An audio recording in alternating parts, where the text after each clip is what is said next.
அகிலமெங்கும் உள்ள தமிழ் நேயர்கள் அனைவருக்கும் பரம்பரை ஜோதிடர் உங்கள் மனோ பாலாஜியின் அன்பான வணக்கம். தனுசு ராசி அன்பர்களுக்கு செவ்வாய் பயிற்சி பலன்கள்.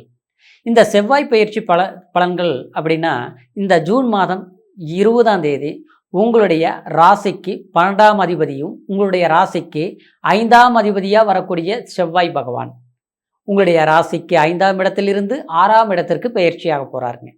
இந்த பயிற்சினால் உங்களுடைய வாழ்க்கையில் எப்பேற்பட்ட ஒரு மாற்றங்கள் ஏற்பட போகுது. அதனால் தொழில், குடும்பம், பொருளாதாரம் அடிப்படையில் நம்ம எதிர்பார்க்கக்கூடிய ஒரு நல்ல விஷயங்கள் எந்த அளவுக்கு நமக்கு சாதகமாக அமையப்போகுது அப்படிங்கிறத பற்றி தாங்க இந்த பதிவில் இப்போ நம்ம தெளிவாக சிறப்பாக பார்க்க போகிறோமுங்க. ஃபஸ்ட் டைம் பார்க்குறவங்களா இருந்தீங்கன்னா சப்ஸ்கிரைப் பண்ணி பெல் பட்டன் அழுத்தி ஆல் ஆப்ஷன் கொடுங்க.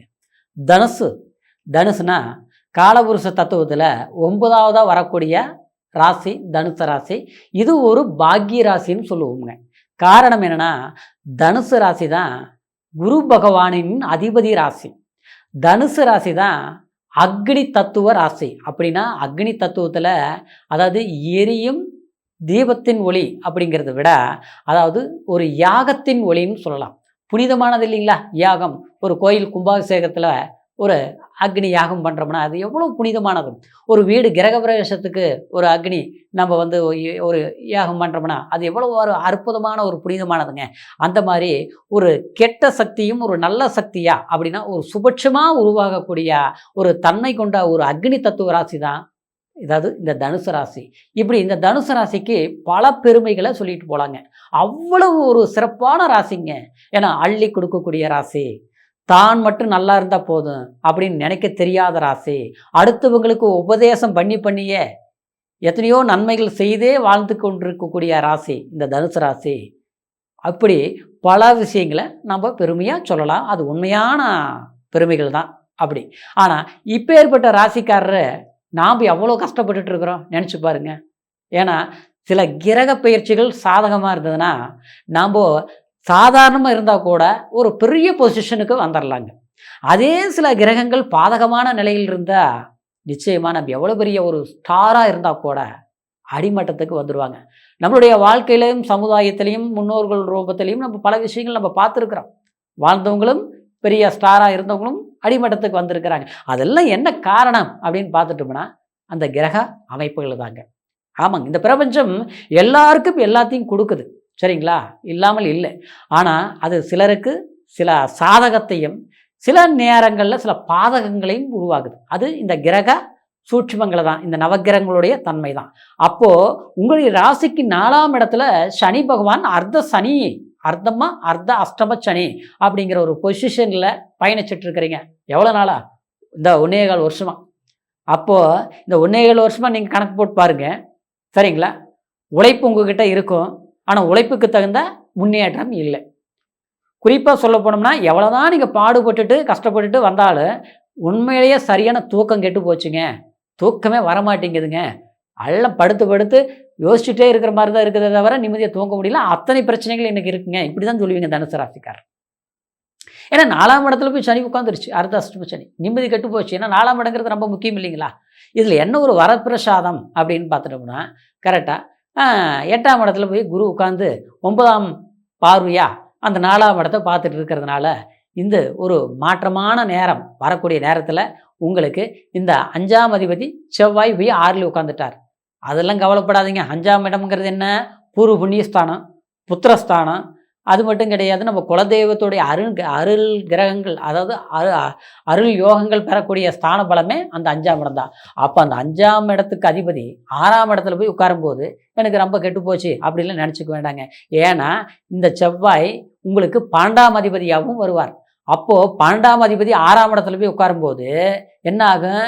கெட்டவன் கிட்டிடும் ராஜயோகம். அப்போ இது விபரீத ராஜயோகமும் இல்லைங்களா? அப்போ நிச்சயமாக ஏற்கனவே நம்ம அர்த்த அஷ்டமச்சனிலிருந்து ஒரு தெம்பு வந்தாச்சு, குருவின் உச்ச பலம் பெற்று. அப்போது இந்த நேரத்தில் செவ்வாயும் நமக்கு ஒரு அற்புதமான விபரீத ராஜயோகத்தை கொடுத்துட்டார். எப்போது? இந்த ஆகஸ்ட் இதை பண்ணிக்கணும், அதாவது இந்த ஜூன் மாதம் 20ஆம் தேதியிலிருந்து ஆகஸ்ட் 2ஆம் தேதி வரைக்கும். அப்போ இந்த நேரத்தில் நமக்கு எது பண்ண முடியாமல் கால தாமதம் ஆகிட்டு இருந்ததோ, அது திருமணமாக இருக்கட்டும், எத்தனையோ இடத்துல போய் பொண்ணு பார்த்தோம், மாப்பிள்ளையை பார்த்தோம், நாம் போய் பார்த்தவங்களுக்கு அவங்களுக்கு கல்யாணம் ஆகி போச்சு. ஆனால் நமக்கு ஆகலை. பொருத்தம் நல்லா இருந்தாலும் ஆனால் ஏதோ ஒரு விதத்தில் நமக்கு அது ஒத்து மேட்ச் ஆகலை. இப்படிலாம் தள்ளி தள்ளி போயிட்டு இருந்த விஷயம் இல்லாமல் இந்த நேரத்தில் கண்டிப்பாக ஒரு திருமண வாய்ப்புகளை உருவாக்கக்கூடிய சந்தர்ப்பங்கள் உண்டாகும். சிலருக்கெல்லாம் பார்த்தோம்னா இதுதான் வாழ்க்கை அப்படின்னு நிர்ணயிச்சு மனசளவில் உங்களுக்கு பிடிச்ச வாழ்க்கையை நீங்கள் முடிவு பண்ணி வச்சுருப்பீங்க. ஒரு கமிட்மெண்ட்டில் கூட இருந்திருக்கலாம். சரிங்களா? இல்லையா கட்டிய கணவனோ மனைவியோ குடும்ப வாழ்க்கையில் சந்தோஷமாக போயிட்டு இருந்தது. சம்பந்தம் இல்லாத சில பிரச்சனைகள் உருவாகி போச்சு. அந்த பிரச்சனை உருவானதுலேருந்து இன்றைக்கி பார்த்தோம்னா குடும்பத்தில் நிம்மதி கெட்டு போய் இன்றைக்கி வந்து ஒருத்தர் கண்ட பிடிக்காத அளவுக்கு ஆகிப்போச்சு. என்ன காரணம்னே தெரியலிங்க. அடுத்தவங்களாம் நம்மளை பார்த்து பொறாமப்பட்டுட்டு இருந்தாங்க. இவங்கெல்லாம் பாரு எவ்வளோ சந்தோஷமாக இருக்கிறாங்க, நிம்மதியாக இருக்கிறாங்க.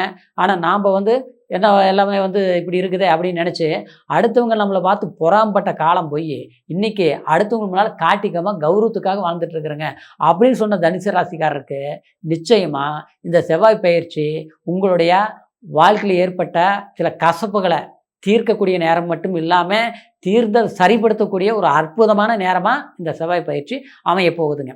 இன்னொன்று பார்த்தோம்னா வீடு மண்மனை யோகம் சம்மந்தப்பட்ட ரீதி கண்டிப்பாக கைகூடி வரும். சிலருக்கு ஒரு இடம் இருக்குங்க, விற்கலாம்னு நினச்சேன், விற்கவே முடியல. சில கடன் பிரச்சனை இருக்குது, இது கட்டி இது கொஞ்சம் விற்றுமனா அந்த பிரச்சனைகளை தீர்த்துட்டு ஒரு புதுசாக நம்ம ஒன்று தேவையான அளவுக்கு ஒன்று வாங்கிக்கலாம்னு நினச்சி முயற்சி பண்ணிகிட்டு இருக்கிறோங்க. 10 ரூபா போகிற பொருள் 8 ரூபாய்க்கு கேட்குறாங்க. ஆனால் அதாவது கொடுத்துடலாம் பார்த்தோம்னா கண்டிப்பாக வந்து அதுவும் முடிய மாட்டேங்குது. வர்றாங்க பார்க்குறாங்க, இன்றைக்கி நாளைக்குன்னா தள்ளி தள்ளி போயிட்டுருக்குது. இது இடம் மட்டும் சொல்ல வரலிங்க, வீடாக இருக்கட்டும், இல்லையா நம்மக்கிட்ட இருக்கக்கூடிய ஒரு பொருளாக இருக்கட்டும், ஆக மொத்தத்தில் நாம் வந்து என்னென்னா மன உளைச்சலுக்கு நம்மக்கிட்ட இருக்கிறது ஒரு நல்ல பொருளாக இருந்தால் கூட அந்த பொருளுக்கு வேல்யூ இல்லாத அளவுக்கு போயிட்டுருக்குது. இப்படிங்கிற ஒரு சூழ்நிலை. குடும்பத்தில் திருமணம் சம்மந்தப்பட்டது, ஒரு வீடு கட்டுறது, இந்த மாதிரி ஒரு நல்ல விசேஷங்கள் பண்ணலாம்னு நினச்சிட்டாலே சமீப காலமாக பண்ணவே முடிய மாட்டேங்குது. அதாவது நாம் போய் அடுத்தவங்களுக்கு ஐடியா கொடுத்தோம்னா அது ஓகே ஆயிடுது. ஆனால் நாம் பண்ணலாம்னு நினச்சோம்னா மாதக்கணக்கு வருஷக்கணக்கு இப்படியே டிலே ஆகிட்டே போயிட்டுருக்குதுங்க. எதாவது பண்ண முடியுமா அப்படின்னு பார்த்து எதிர்பார்த்துட்டு இருந்தவங்களுக்கு இந்த நேரத்தில் டக்குன்னு செஞ்சு முடிப்பீங்க. தாராளமாக செய்யக்கூடிய ஒரு வாய்ப்புகள் உண்டாக போகுது. இப்போது இந்த செவ்வாய் பயிற்சினாலேங்க இந்த செவ்வாய்க்கு வந்து 12ஆம் இடத்த பார்க்குதுங்க. 6ஆம் இடத்துலேருந்து சொந்த தன் வீட்டையே தான் பார்க்குதுங்க. அப்போது விரைய செலவுகளுங்கிறது இந்த பூமி சம்மந்தப்பட்டது சுப விரயங்கள் பண்ணலாம். அப்படின்னா சுப விரயங்கள் மட்டும் இல்லை, கிரய யோகமும் பண்ணலாம். அப்போது சிலர் வந்து ஒரு அட்வான்ஸ் கொடுத்தேன், ஒரு பிரச்சனையாக போயிட்டுருக்குது, அந்த இடத்துல பிரச்சனை அது தீரவே மாட்டேங்குது. இந்த நேரத்தில் தீர்ந்துடும். முயற்சி எடுக்கணும், தீர்ந்துடும் அப்படின்ட்டு நம்ம இப்போ நான் பலன்கள் சொல்லிகிட்டு இருக்கும்போது அதனால் இது வந்து தீரலையா அப்படிங்கிறதெல்லாம் இல்லைங்க. இந்த நேரத்தில் முயற்சி எடுத்திங்கன்னா கட்டாயமாக அது தீரும். அதுக்கு உண்டான அப்புறம் சட்ட சிக்கல்கள், அது அரசாங்க சம்மந்தப்பட்ட ரீதியில் ஒரு கோர்ட்டில் ஒரு வழக்கு போயிட்டுருக்குது. செய்யாத தப்பே பண்ணல, பழியை போட்டு நம்மளை சிக்க வச்சுட்டாங்க. சரிங்களா? அந்த பழியிலிருந்து மீண்டு வரதுக்கு நாம் செலவு பண்ணுறோம். ஆனால் செலவு பண்ணாலும் இன்றைக்கி நாளைக்குன்னு தள்ளி தள்ளி போயிட்டுருக்குது. ஒரு நாள் பார்த்தா நமக்கு சாதகமாக இருக்குது, இன்னொரு நாள் பார்த்தோம்னா எதிரிக்கு சாதகமாக போயிட்டுருக்குது. இது என்ன தான் முடியும்னு தெரியலையே அப்படின்னு நினச்சிட்டு இருக்கிறவங்களுக்கு ஒரு நல்ல ரிசல்ட்டு, ஒரு உங்களுக்கு பக்கம் சாதகமான தீர்ப்புகள் உருவாக்கும். அது பூர்வீக சொத்தாக இருக்கட்டும், இல்லை டைவர்ஸ் சம்மந்தப்பட்ட ஒரு வழக்குகளாக இருக்கட்டும், இல்லை மறு வாழ்க்கை அமைக்கலாங்கிறவங்களுக்கு முயற்சி எடுக்கக்கூடியவங்களுக்காக இருக்கட்டும், எல்லாத்தோட வேலை வாய்ப்பு சம்மந்தமான சில நல்ல விஷயங்கள் நிச்சயமாக கைகூடி வரக்கூடிய ஒரு அற்புதமான காலகட்டமான ஒரு சந்தர்ப்பம் தான் இந்த செவ்வாய் பெயர்ச்சி. ஏன்னா செவ்வாய்ங்கிறது முருகருடைய அம்சம் ஆச்சுங்களா, அழகர் முருகருடைய அம்சம். அப்போ இந்த நேரத்தில் செவ்வாய் பகவானை நல்லா பிரார்த்தனை பண்ணிக்கோங்க. ஏன்னா உங்களுக்கு இயல்பாகவே திருச்செந்தூர் முருகர் தனுசு ராசிக்கு ரொம்ப சிறப்பான ஒரு அருளை பெறக்கூடிய ஒரு ராசி. அப்போ திருச்செந்தூர் போயிட்டு வர்றது சிறப்பாக இருக்குது. அவ்வளோ தூரம் எப்படிங்க போயிட்டு வர்றது, இப்போ நேர காலமும் நமக்கு சாதகமாக இல்லையே அப்படிங்கிறவங்களுக்கு பக்கத்தில் இருக்கிற முருகர் கோயிலுக்கு போயிட்டு வாங்க. சரிங்களா? கண்டிப்பாக நல்ல மாற்றங்கள், ஒரு நல்ல சூட்சுமங்கள் உருவாகக்கூடிய சந்தர்ப்பமான பயிற்சி இந்த செவ்வாய் பயிற்சி. சரிங்களா? இப்போ சொன்னது கோச்சார் அடிப்படையில் நான் பலன்களை சொல்லியிருக்கிறேன், சந்திரனை ராசியை வச்சு சொல்லியிருக்கிறேன். அதே சமபலம் வந்து லக்னத்துக்கு முழு பலம் உண்டு. ஏன்னா சந்திரனுங்கிறது அதாவது உடல், லக்னங்கிறது உயிர். அப்போ எவ்வளோ ஒரு மாற்றங்கள், ஒரு இதோட முக்கியம் இல்லைங்களா லக்னம். அப்போது நம்மளுடைய பிறப்பு ஜனன ஜாதகத்தில் லக்னத்துக்கு அந்த 12 பாவகங்கள் எந்தெந்த கிரகங்கள் எப்படி இருக்குதுங்கிறத விட செவ்வாய் நம்ம ஜாதகத்தில் எவ்வளோ பலம் பெற்றிருக்குது அப்படிங்கிறத பொறுத்து பலன்களை முழுமையாக தெரிஞ்சுக்க முடியும். அப்போது லக்னம் என்ன, தசா புத்தி என்ன நடந்துட்டுருக்குது, அந்தரம் சூட்சுமம், இப்படி பல விஷயங்கள் எல்லாமே நம்மளுடைய முழு பலன்களும் ஜாதகத்தில் தான் நம்ம தெரிஞ்சுக்க முடியுங்கிறதுனால உங்களுடைய ஜாதகத்தையும் ஒரு முறை செக் பண்ணிக்கோங்க. சரிங்களா? இது வரைக்கும் நீங்கள் ஜாதகத்தை பார்க்காமலே இருந்து நம்மக்கிட்ட பார்க்கலாம் உங்களுக்கு ஒரு எண்ணம், ஒரு மனசு வந்ததுன்னா கீழே இருக்கிற நம்பருக்கு ஃபோன் பண்ணி பிறந்த தேதி, பிறந்த நேரம், பிறந்த ஊர் இது 3 மட்டும் சொல்லுங்கள். முழுமையான பலன்களை அற்புதமாக சொல்லுவோங்க. சரிங்களா? முழுமையாக கேட்டு தெரிஞ்சுக்கிட்டு இனி வரக்கூடிய காலம், எதிர்காலம் இதை எப்படி நம்ம இந்த தசாபுத்திகளுக்கு தகுந்த மாதிரி நம்ம பயன்படுத்திக்கலாம் அப்படிங்கிறத நிர்ணயம் செய்யுங்க. தனுசு ராசி அன்பர்களுடைய எதிர்காலம், இனி வரக்கூடிய காலம் அற்புதமான காலமாக, சக்ஸஸ்ஃபுல் ஒரு ஒரு முன்னேற்றமான எதிர்காலமாக அமையணும் அப்படிங்கிற ஒரு வாழ்த்துக்களோட மீண்டும் அடுத்த பதிவில் சந்திக்கும் வரைக்கும் நன்றி, வணக்கம்.